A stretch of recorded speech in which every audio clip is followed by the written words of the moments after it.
జోజో కిడ్స్ తెలుగు. ఒకరోజు అప్పు ఏనుగు అడవిలో భోజనం కోసం అక్కడ ఇక్కడ వెతుకుతుందంట. అది చూసుకోకుండా ఒక పెద్ద గొయ్యలో పడిపోయింది. అరే, ఇంత పెద్ద గొయ్య! ఇప్పుడు నేను బయటికి ఎలా వస్తాను? ఇదేంటి ఇలా జరిగింది? నా చూపు ఈ గొయ్య మీద ఎందుకు పడలేదు? అరే, నన్ను ఎవరైనా కాపాడండి! ఎవరైనా ఉన్నారా? నాకు సాయం చేయండి. అప్పుడే అప్పు గొంతు విని అక్కడికి ఒక కోతి వచ్చింది. కోతి తమ్ముడు, నన్ను ఇక్కడి నుంచి బయటకు తీయవా? నేను పొరపాటున ఈ గొయ్యలో పడిపోయాను. నన్ను కాపాడు ప్లీజ్. అరే అన్నా, నేను చాలా చిన్న కోతిని. నేను నిన్ను ఎలా బయటకు లాగగలను? నే ప్రాణాలనైతే కాపాడాలని ఉంది. ఒక పని చేస్తా, నేను నా మిత్రులందరినీ పిలుచుకు వస్తా. అప్పటి వరకు నా కోసం ఎదురు చూడు. సరే, కానీ త్వరగా రా. అరే మిత్రులారా, త్వరగా పదండి. పాపం అప్పు ఏనుగు ఒక పెద్ద గొయ్యలో పడిపోయింది. కానీ మనం దానికి ఎలా సాయం చేయగలం? ఎందుకు చేయలేం? పదండి, ఆ గొయ్యలో మనం కొంచెం కొంచెం మట్టి వేద్దాము. కాసేపట్లోనే మన ఏనుగు బయటకు వచ్చేస్తుంది. పదండి పదండి త్వరగా. కోతి ఇంకా తన మిత్రులు వేగంగా ఏనుగు దగ్గరికి వచ్చేశారు. నువ్వు భయపడకు అప్పు, మేము ఇప్పుడు ఈ గొయ్యలో మట్టి వేస్తాము. ఇది నిండిపోతుంది. అప్పుడు నువ్వు బయటికి వచ్చేస్తావు. కానీ ఎలా? మీ చేతులు చాలా చిన్నవి కదా. ఏం పర్వాలేదు, మేం కష్టపడతాం. నువ్వు భయపడకు. రండి మిత్రులారా. అన్ని కోతులు చాలా జోరుగా హుషారుగా కొంచెం కొంచెం మట్టి గొయ్యలో పడేశారు.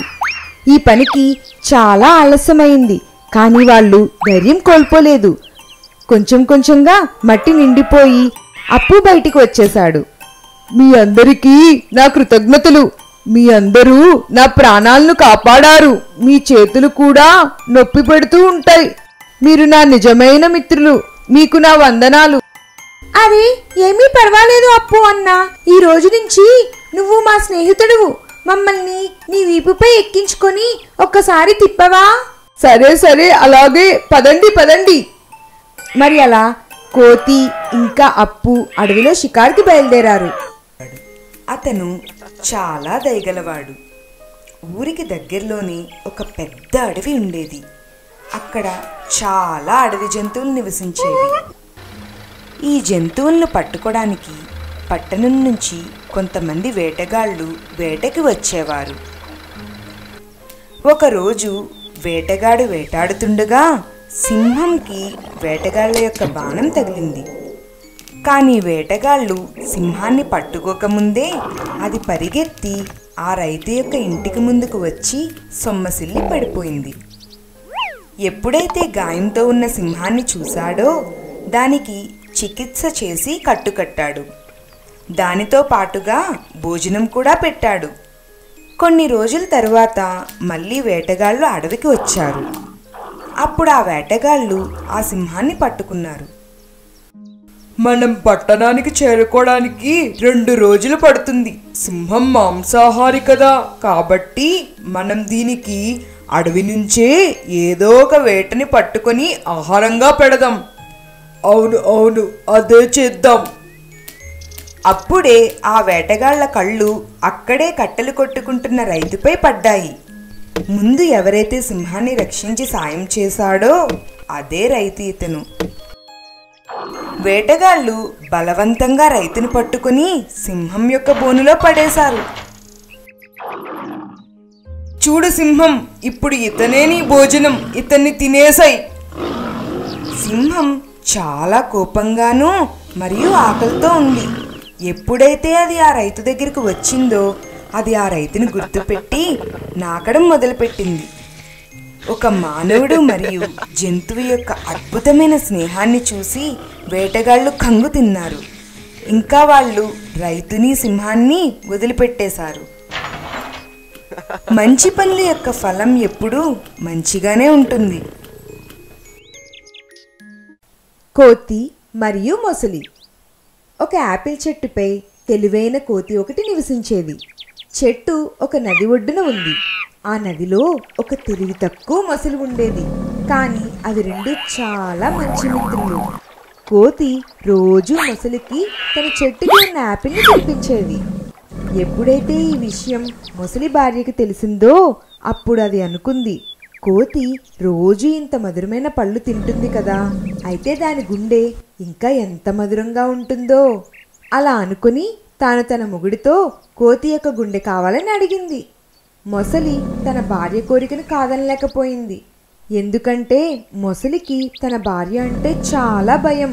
అందుకే తాను కోతి దగ్గరికి తన గుండె అడగడానికి వెళ్ళింది. చెట్టు దగ్గరికి వెళ్తూనే మొసలి కోతితో ఇలా అంది, నా భార్య నీ వల్ల చాలా సంతోషంగా ఉంది. తాను నిన్ను కలవాలని అనుకుంటుంది. నువ్వు నాతో మా ఇంటికి రావచ్చు కదా. కోతికి ఇదేదో భోజనంకి పిలిచినట్టు అనిపించింది. అవును, తప్పకుండా వస్తా. మీ భార్యని కలిస్తే నాకు చాలా ఆనందంగా ఉంటుంది. నేను మీకోసం తీయని యాపిల్ పళ్ళు పట్టుకొస్తా. కోతిని తన వీపుపై ఎక్కించుకొని మొసలి తన ఇంటికి బయలుదేరింది. తన భార్య కోతి యొక్క గుండె తిని ఎంత ఆనందిస్తుందోనని అనుకుంది మొసలి. ఈ ఆనందంలో ఇలా అంది, మిత్రమా, నువ్వు ఎంత మంచివాడివో. నీ గుండె కూడా చాలా మంచిగా ఉంటుందేమో. నీకు తెలుసా, ఇవాళ మా ఆవిడ నీ గుండె తిని చాలా చాలా ఆనందిస్తుంది. నువ్వు ఇంత తీయని యాపిల్స్ తింటావు కదా, అందుకే నీ గుండె కూడా ఇంత తీయగా ఉంటుందని అనుకుంది. కోతికి వెంటనే అర్థమైంది ఇక్కడ ఏదో తేడాగా ఉందని. వీడి భార్య నన్ను చంపాలని అనుకుంది.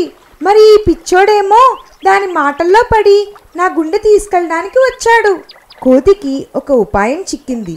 వెంటనే ఇలా అన్నాడు, అరే మిత్రమా, నువ్వు ఎంత అమాయకుడువో. నేను ఈ పళ్ళు మాత్రమే తెచ్చాను. నా గుండె అక్కడే చెట్టుపై ఉంది. ముందుగా చెప్పి ఉంటే నేను నా గుండెను కూడా తెచ్చేవాడిని. ఇలా నా గుండె లేకుండా వెళ్తే మీ ఆవిడికి కోపం వస్తుంది. పదండి, నన్ను మళ్ళీ చెట్టు దగ్గరికి పట్టుకు వెళ్ళు. నేను నా గుండెని వెంటనే పట్టుకు వస్తా. అవును, ఇదే సరైన పని. కోతి తన ప్రాణాలు కాపాడుకోవడం కోసం మంచిగా ఆలోచించింది. ఎప్పుడైతే మొసలి కోతిని పట్టుకొని చెట్టు దగ్గరికి వచ్చిందో వెంటనే కోతి చెట్టుపై ఎక్కి ఇలా అంది, ఒరే మూర్ఖుడా, నువ్వు చాలా నయవంచకుడువు.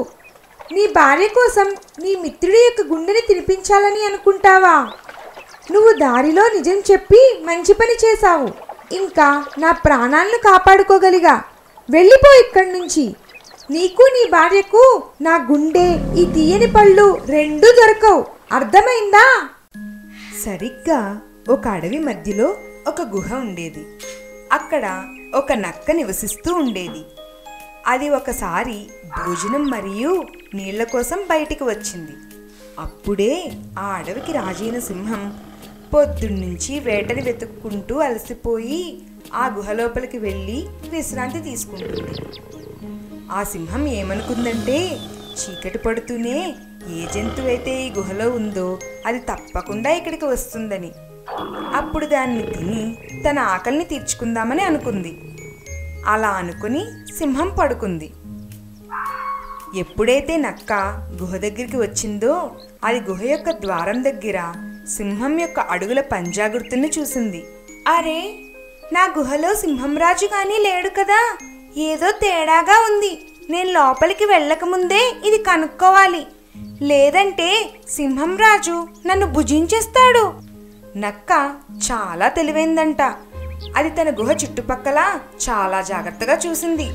సింహం రాజు యొక్క పంజా గుర్తులు లోపలికి వెళ్ళడానికి ఉన్నాయి గాని బయటికి రావడానికి మాత్రం లేవని గమనించింది. అంటే ఈ కారణం వల్ల సింహం రాజు లోపలే ఉన్నాడని దానికి అర్థమైంది. అప్పుడే నక్కకి ఒక ఆలోచన వచ్చింది. గుహ బయట నుంచి గట్టి గట్టిగా అరవడం మొదలుపెట్టింది. గుహ, నా గుహ, చూడు, నేను వచ్చేసాను. ఎప్పట్లాగే నన్ను స్వాగతించు. అప్పుడే నేను లోపలికి వస్తా. సింహం రాజు ఎప్పుడైతే నక్క మాటలు విన్నాడో అప్పుడు తనకి అనిపించింది తాను ఒక మాయా గుహలో ఉన్నానని, అది మాట్లాడుతుందని కూడా. కానీ ఈరోజు సింహం భయం వల్ల మౌనంగా ఉందని. నేనే ఎందుకు పిలిచి నక్కని స్వాగతించకూడదు? ఈ గుహ పాపం నా వల్ల భయంతో చాలా మౌనంగా ఉంది. నేను నా వేటని చేజార్చుకోకూడదు. మీకు వందనాలు మిత్రమా, స్వాగతం. రండి లోపలికి, లోపలికి రండి. సింహం అలా నక్కని స్వాగతించింది. నక్క చాలా బాగా ఆలోచించింది గుహలో సింహం మాత్రమే ఉందని. నక్క చాలా తెలివిగా వ్యవహరించిందంట. నక్క అక్కడి నుంచి పరుగులు పెట్టింది. ఇంకా తన చాకచక్యంతో సింహానికి బలి కాకుండా రక్షించుకుంది. Please subscribe.